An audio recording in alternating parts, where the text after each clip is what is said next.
আমাদের যুব ক্রীড়া মন্ত্রণালয়ের বছরের বাজেট থাকে 2000 কোটি অ্যারাউন্ড, যার মধ্যে স্পোর্টসে থাকে শুধু প্রায় 50 কোটিরও নিচে থাকে। গত বছর আমরা শুধু 17 কোটি দিতে পেরেছিলাম আমাদের ফেডারেশনগুলোকে।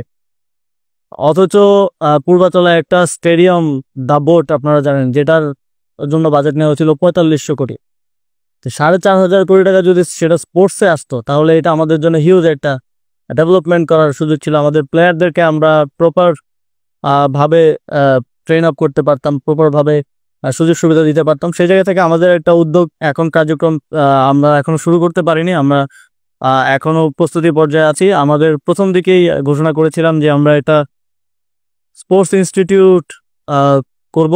অলরেডি জায়গাও ঠিক হয়ে গিয়েছে, আমাদের অ্যাসেসমেন্টও হয়ে গিয়েছে, এবং সেখানে আমরা অ্যাডভান্স লেভেল ট্রেনিং দিব আমাদের সম্ভাবনাময় প্লেয়ারদের, যারা পৃথিবীর বুকে বিভিন্ন অলিম্পিক থেকে শুরু করে বিভিন্ন জায়গায় দেশকে রিপ্রেজেন্ট করে, যাতে করে তারা অন্যান্য বিভিন্ন দেশ থেকে যে প্লেয়াররা আসে সেখানে খেলতে, তাদের সাথে একটা সমান টক্কর দিতে পারে।